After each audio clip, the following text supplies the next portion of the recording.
Another thing I also want to mention is the importance of exposing children to environmental print.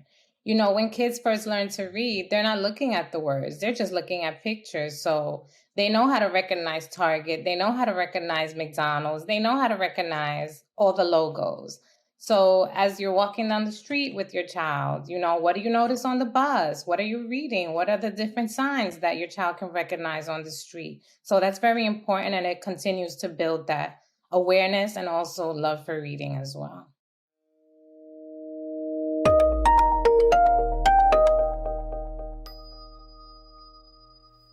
Dikirys Pichardo, thank you for joining me on the All About Kids podcast. Thank you so much for having me. Of course. So we actually had some correspondence before the podcast, and you told me that you were a children's book author and also a literacy reading coach for New York City for the NYC Department of Education. I wanted to start with how you got into literacy and teaching kids to read in general.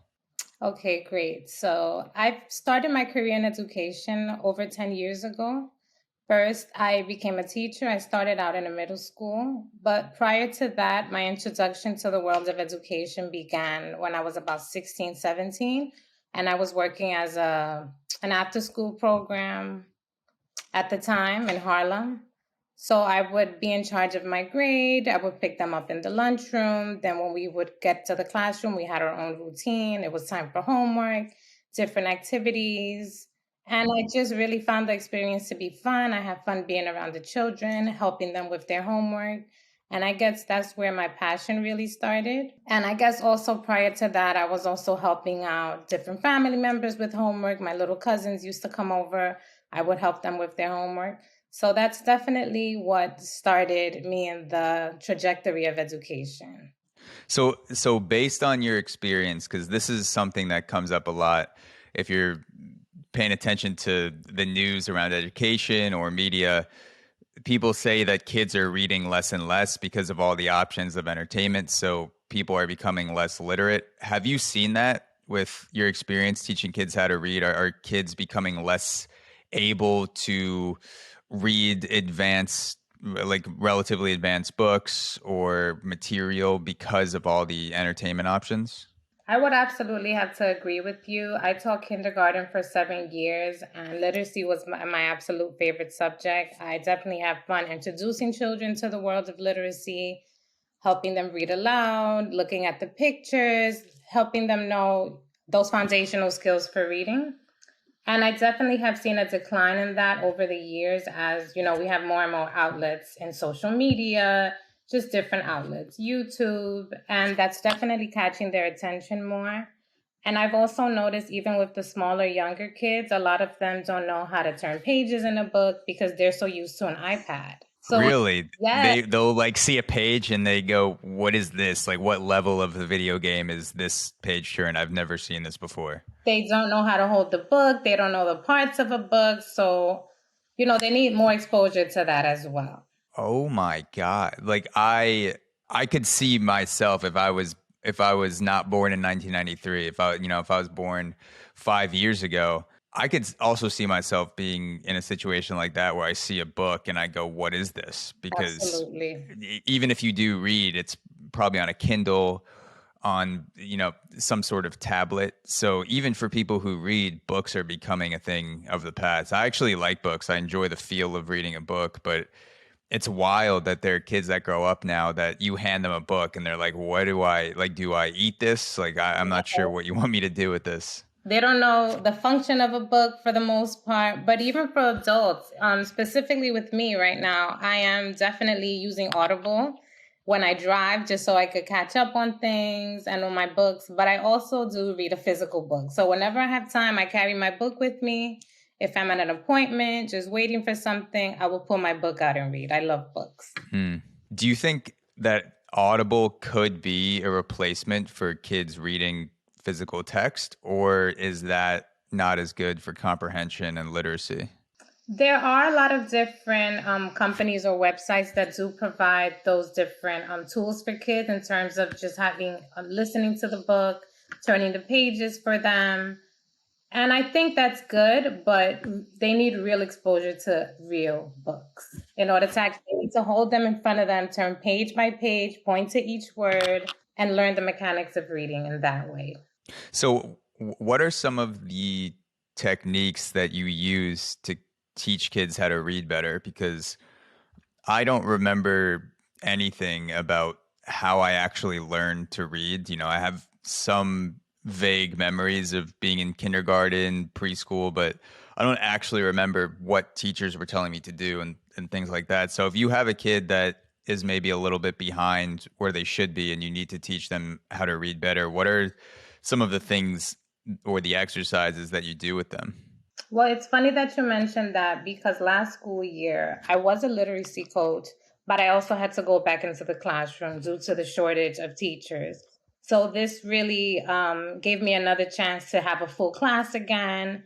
And almost it was a new beginning. So there were a lot of students that were behind, especially we had students in second grade who were really coming in at the kindergarten level because they had missed, so much instruction, the live instruction. We all had to go remote for a certain amount of time.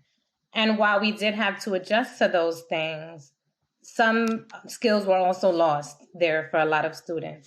So when I went back into the classroom, we had to really hit the ground running and start from zero. So for those students who were definitely behind and were at the kindergarten level while they were really in second grade, it was really time to go back to those basics.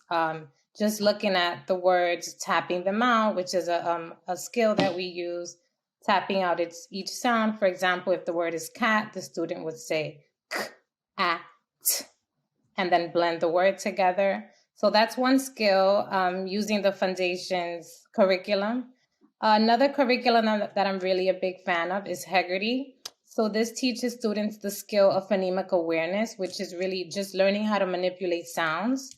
They're not really being exposed to words yet, but just manipulating those sounds together, determining what words rhyme together, being able to substitute the beginning sound of different words, and just being able to manipulate those words, singing the songs, trying to pull out words that rhyme, just so that they're aware of how they can manipulate words just by listening to the sounds without any exposure to any visual aids as of yet. And you said that's called the Haggerty, the word manipulation? That's called phonemic awareness, but Phonemic awareness. the curriculum that exposes children to that is called Heggerty. It's Okay. And one of the books so I've used before. could you give an example of what that sounds like? The sounds that you would make without the full words? Sure. So there's one component in it where we would tell the students three words. So let me just start from the beginning. A lesson in Heggerty will consist of about 10 to 15 minutes of daily practice. At the lower level for kindergarten, first grade, second grade. So one of the activities is you would say three words. So for example, let's say cat, pot, hat. So the students will have to pick out the two words that rhyme out of that. And they will recite it together as a group. So it was just really a drill. Okay. So they're sounding out the words and Right. then, like you said, trying to pick up on rhyme schemes, things like that. It almost sounds like I've heard music artists on podcasts talk about the writing process, and there are some artists who write out word for word what they're going to say before they get into the studio, but there are also some artists that will have a beat and then they'll go on the mic and just start sounding out words or like things that aren't even words. They're just like mayo mom, like just like things that I am not gifted at doing. They'll just start making like rhythms with their mouth, and it won't actually be words, but then those will form into words, and they start to rhyme and things like that. So it's not exactly a one-to-one correlation, but it sounds something in that vein where you're kind of like playing around with words and seeing what rhymes, what comes together, what doesn't. Like you're getting the musicality of the word before you're worried about the definition and the meaning of the word itself. Absolutely. So just really those beginning skills for students are very, very important. From singing those songs, that needs to come back into the schools as well. That was a little lost also, singing nursery rhymes. So we need to bring that back. Do you try to align the kids' interest with what they're reading? Like if a kid's obsessed with Pokemon, do they get to read a book about Pokemon, or is it all the same thing for each student? No, so definitely that's a great question because, as teachers, we want to pick certain books that we know the kids need to learn about, but it's also about their own interests. So they need to also have time to read books of their choice, which is very important to allow within the school day as well. Reading for fun and reading for pleasure, not because my teacher said I need to read this. Yeah, that's something I realized when I was older. I came across this quote by a guy named Naval Ravikant. He's sort of this guru investor type figure. And one of the things that he says is read what you love until you love to read. And the books that we were being, that were chosen for us in school for so long, I'm sure Huckleberry Finn is a great book. I read it kind of absentmindedly, just trying to get through it for assignments. But there's so many more books that are more interesting to me other than the required reading list. And I didn't really discover that until my late teenage years. So if kids are learning that from a young age, that it's not only okay to read things that you're interested in, but also you're being encouraged to read things that you're interested in, then that seems like a great thing. Absolutely. And then another thing I also want to mention is the importance of exposing children to environmental print. When kids first learn to read, they're not looking at the words, they're just looking at pictures. So they know how to recognize Target, they know how to recognize McDonald's, they know how to recognize all the logos. So as you're walking down the street with your child, what do you notice on the bus? What are you reading? What are the different signs that your child can recognize on the street? So that's very important, and it continues to build that awareness and also love for reading as well. What's the oldest kid that you've seen fall behind in terms of having a super low, almost non-existent level of reading? Like, have you ever been working with someone, like maybe you're working with a class of 5 or 6 year olds, and then there's someone else who's, like 14 years old that's on the same level because they never learned how to read, and you have to go back and teach them how to do it? I want to say at the middle school level, I did teach middle school for a while, and that was something that I saw at that level as well. But, even at that age, it's so important not to just read because, oh, I want to learn how to read, but what are your interests? What are those books? What are those topics that this student is interested in? And that's definitely going to continue to motivate them much more. And just knowing that for them, knowing that somebody does want to help them, knowing that somebody does want to sit down with them and show them how to read also speaks volumes, and the approach that is taken in a situation like that, because it can be very sensitive for them. They at that age, they know they're behind. Yeah, it can be. I'm sure it's super embarrassing to even have your friends find out that you can't, read as well, or you're super behind your peers. And if like you could also that's when people start to form cliques at that age too. So if you're falling behind in reading, you get labeled as a weird kid, then people will start to disregard you.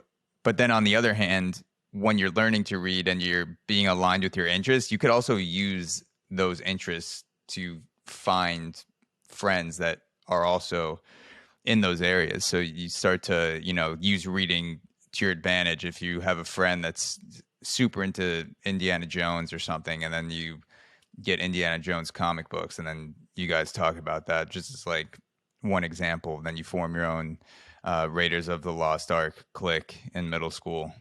So it's a good Absolutely. motivation. And I think also at that age, it's also important, well, at every age, but, particularly with our students who are struggling a little bit more than others, it's crucial to go ahead and celebrate every success for them. Mm. You're also a children's book author, correct? Yes, I am. What is your book about? So my book is called EGGSciting Sleepover. It's geared for students, I want to say ages 5 through 9. So my book is about healthy habits for kids. It's about these two cousins that have a sleepover, and they spend a lot of time together, but they do discover that they have different eating habits. One of them is vegan and the other is not. So in the book, they expose each other to their differences, and they find different ways of getting along and exposing each other to trying new things. And I think that's really the message for the book for me. Just trying new things, for being open to trying new things for adults as well as children. I like that. So it's a crossover of interests like food and then also being at the sleepover. And that's a very high pressure situation for a kid is trying to be cool at the sleepover. So I'm sure that's a book that a lot of kids are interested in and will feel drawn towards, anything to get invited to more sleepovers. Yes, and it's so important because, that's one of the activities that I think all kids look up to, having a sleepover, whether it's with friends or family members, and they're just always looking forward to the fun. So there's also fun in the book. I also touch upon different topics like social emotional learning and the importance of children being able to express their feelings and their emotions and just becoming more self-aware as a child. Do you think kids are becoming more emotionally aware from a younger age today with social media because you're being exposed to so many different trends and so many different topics? Or do you think that the huge exposures is overwhelming in a sense and can emotionally stunt kids today that they maybe weren't being as affected by in the past? I think it's a little bit of both because honestly, that has to be taught to them. They're not going to learn how to express their feelings if, let's say, you as a parent are not open and free about your feelings as well. And, they need to be guided. They need to know how to label feelings and know what is making you feel this way. And also then learning how to manage those feelings and emotions. And social media sometimes is not the best. It doesn't portray the people doing the most positive things sometimes, or people taking actions to, better themselves, or just understanding the process. Yeah, that's the thing that I have so much empathy for kids and teenagers growing up today is that you were born into a world of Instagram and TikTok and Facebook where that came around when I was in eighth or ninth grade, but I didn't really get involved until I made an Instagram when I was a sophomore in college. So by that time, I'm almost 20 years old. I've lived my whole life before that. I've had a chance to develop outside of social media where now, like, I've been out at places where a 6-year-old will pull out their phone and say, "Follow me on Instagram." I'm just like, who gave you an Instagram? How did you how are you even navigating this world? What do you like? What reels is a 6-year-old watching? I'm sure, like opening presents. I don't know. I see there's a lot of 6-year-old millionaires on YouTube that unbox presents. So maybe he's trying to become a future millionaire by the time he's 10. But it's crazy the amount of exposure that kids have nowadays. And I think some of it's good in a way because you're being exposed to more points of view, but a lot of it is having negative effects for sure. Absolutely. I think there needs to be a balance. Like you said, not all of it is bad, not all of it is good, but having some type of balance and just, some boundaries. You're only allowed to be on it for an hour, things like that. Definitely just to also keep students safe, which is Yeah. very important as well. So if you're a parent and you feel that your kid is falling behind in reading, or maybe you just want to help them read a little bit better, regardless of what level they're at, what are some healthy habits that you can help your kid build around reading as a parent? So one thing that I always share with all the parents of my students is, when they ask, why doesn't he like to read? And the first thing I ask them is like, well, do you read at home? Does your child watch you read? So it's very important for the child to know, oh, my mom and dad read. They have their 10 minutes of quiet time. Let's all do this together. And just making it a routine. It's you're not going to tell your child to do something and then you're going to go and be on your phone while your child reads. Let's do it Yeah. together. Let's Yeah. make it a routine. So things like that definitely open up children a little more to be more receptive to it. And like we were saying earlier, also just exposing them to topics that they're interested in. And that can also apply to writing. You read this book, now maybe let's write a letter to the character. Let's write our own ending to the story, and incorporating both reading and writing activities. I like that. So making it a creative process and not a totally passive process where you're Right. just taking things in. You're actually thinking about situations and how to change them, putting your own spin on it. Absolutely. Yeah, going off of the seeing your parents read also hits home too, because I was lucky that I grew up with parents in my house that would actively read, and my dad has a bunch of books. My mom would read articles and stuff like that. And now, since I live in Brooklyn, so you see a lot of people that go out with their families on the weekends, and there's so many times where, and I'm not immune from this too. I'll be on my phone at a place scrolling, like if I get bored waiting in line or something. But I'll see families where there's two parents and two kids, three kids, and they're all just on their phones together, just sitting there. And I'm thinking like, this kid has no chance because they're just like the kid is 6 years old and he's already eating meals buried in his phone, and it's not like the parents can say anything because they're also on their phones too. They're doing it too. That's right. And also, I just want to add, the importance of just going out in nature as well. Let's go and explore the park together. Let's go to the museum. There's so many different activities that are, most of them are also free. Depends on where you live. Have you ever experimented with the VR options with going out in nature, or any of the I'm sure there's also reading exercises too. You can do pretty much any, like there are a ton of options with games and teaching things in VR now. Have you ever explored any of that, whether it's the nature aspect or the education aspect? No, I haven't. But thank you for bringing that up. I'm going to look into it now. Yeah, no, I've only had a couple experiences with VR. One of them was a movie, and another one was playing tennis, and that was a few years ago. So I'm sure it's gotten even crazier since. But it's definitely something that's not going to go away and only become a bigger part of life. So I'm sure that's going to infiltrate the classroom too at some point if it hasn't already. Yeah, I'm sure as well. And their students are interested in technology more and more these days. Yeah. So you're also a special education teacher, CPSE, for All About Kids. What are some tips you have for educators or parents that may be looking for guidance in that space? In the space of the CPSC process? Yeah, just things that, looking back on your own career, have been helpful, whether it's getting started in CPSE or things that have made your CPSE career a little bit easier, just things that people may not know until they jump into the career. Okay, great. So I'll say for me, how I got into early intervention, I was teaching kindergarten for about 7 years. And I was always fascinated by how much my students were able to grow within the school year. So I decided to pursue early intervention because I wanted to know, okay, how do students learn prior to coming into kindergarten? What is that process for them?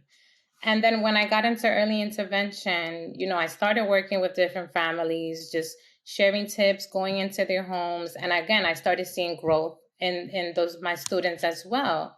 And then finally, when I got to the CPSE department, it was like mind blowing to me because it all made sense. Like now I'm able to see the whole scope of how everything works.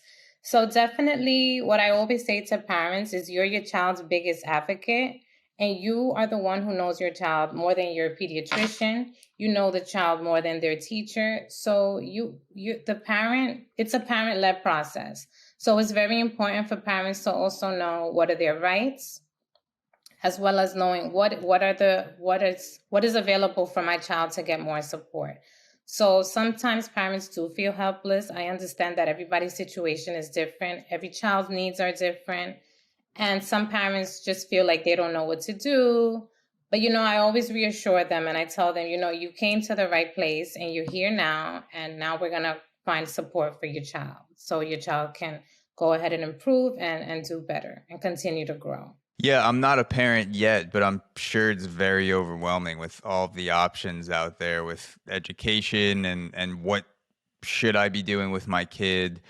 if my kid has a developmental disorder, what do I need to do to get them back on track? Different all these different options swirling around your head. And then you're also being on Instagram and social media, you're also as a parent seeing what other people are doing with their kids and seeing, oh, like a parent posts, my kid just read War and Peace at 18 months old, and you're just like, what the hell is going on? Like, what do I do with my kid? So I'm sure it's very overwhelming with all the different options out there with things that you can put your kid in, education materials, things like that. Yes, absolutely. But the first step, like I said, it's really all about awareness of the parent and knowing that they are their child's best advocate for life. And Hmm. I don't have kids as well, but I've been in the world of education for a very long time now. So it's very important for me to continue to let the parents know that they need to advocate for their children in order to get the proper services that they need for their child to continue to grow. And it's also very important for them to, kind of get out of that comparison mode. We do know there are typical developmental milestones for everyone. However, not all kids meet those developmental milestones. So everyone's situation is going to be different for sure. What makes collaboration so important in education? The collaboration between the home and school, and also the collaboration between the providers and the family.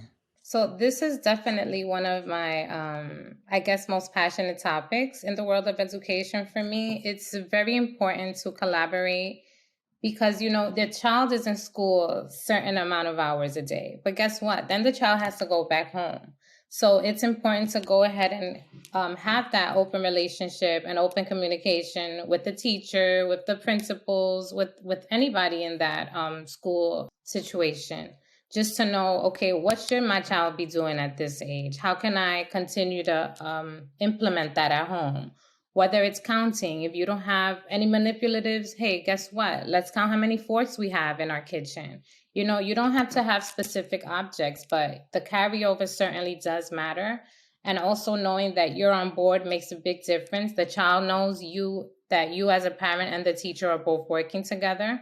So they know that, both parties working together, they want the best for me. They want me to continue to do better. So that's very important as well. Yeah, that's a good point. Using the resources in your own house and materials in your own house, like utensils, to turn things into a game, Yes. make it more interesting for your kid, making them more engaged, and not always having to go out and spend money on new things to play a game like that. Right. And even, with our parents who speak different languages, most often Spanish speaking families who I deal with a lot, as well as I am also a Spanish speaker. Some parents, they do express, well, I don't know how to read in English, so I can't help my child. So, what I do tell them is, but you don't know how to read in English, but guess what? You can read in Spanish. So you're still exposing Mm. them to those same skills. They're still learning how to point word for word. You're going to still stop and ask a question. Hey, how does this character feel now? It's still carrying over the same skills. So again, just giving the parent the motivation that they need to also know that they're a very important stakeholder in their child's education. It's not just on the teacher.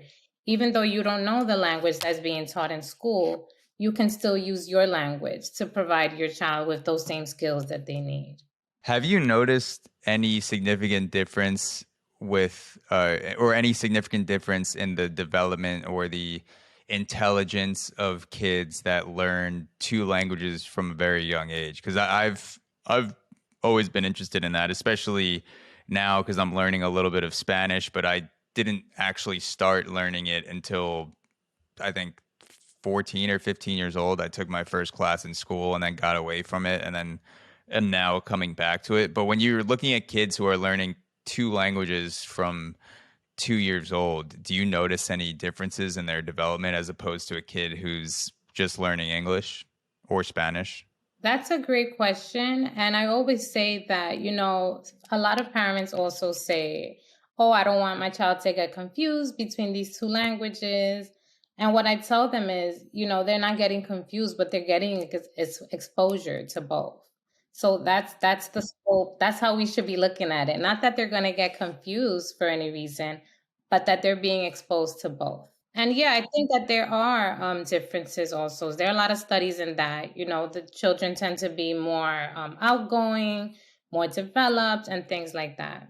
Yeah, and it's such a skill to have from a young age too, because your brain is a sponge when you're that young, and it can be difficult to learn a second language, even at a basic level, when you have a full time job or you're a student and you're trying to find 15 minutes, maybe even an hour every day to practice a language. But when you when you learn a language and then you don't even remember learning it, you just have it, and you're like, I speak English and Spanish for my whole life since I can remember. That's a amazing skill to have. Yeah, you don't even, like I said, you don't even think about it. And, I definitely started learning French a couple of years ago. We are back from a technical difficulty, but we survived. We defeated the internet. We are kings of the Wi-Fi again, bending it to our control. So I wanted to ask you before it got cut off. One of the other things we messaged about offline was movement and music, and the importance of that. So I wanted to ask you, what is the importance of movement and music, and what sorts of context are you using these things? Well, being in the classroom for so many years, something that I noticed was, and I'm sure a lot of people have noticed this as well, we're not made to just be robots and sit and listen to a lesson, especially for our kids. They want to move around, they want to socialize, they want to talk to their friends. So, definitely the importance of incorporating any movement breaks in the classroom, as well as just using music also as a tool. It's very important for us to move our bodies. Like I said, our bodies are made to move, not just to sit still for a certain amount of time and listen to a lesson. And for students, they need breaks. And as adults, we need breaks too. So just incorporating more of that in the classroom is very important. Just as a fun activity after each lesson, just to transition helps a lot too, just from keeping things very monotone within the school day. So just doing little things in the moment that do spark joy for our students and also gives them a chance to move around. It's very important.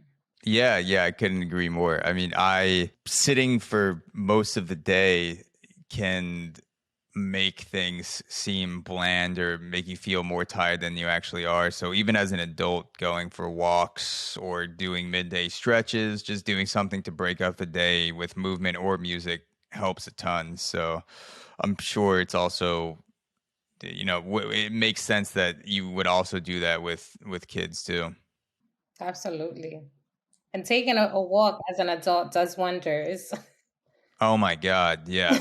My world can feel like it's so high pressure and high stress, and then as soon as I walk outside, I'm just like, what was I even worried about? Yes, It's a just beautiful day. feeling the sun, everything, your whole mood changes. It's amazing. 100%. So to end off, we've spoken about a lot of things in education with literacy, with technology. I wanted to ask you, what is your outlook on the future of education with everything going on, even coming off the heels of the pandemic with a lot of things shifting to online?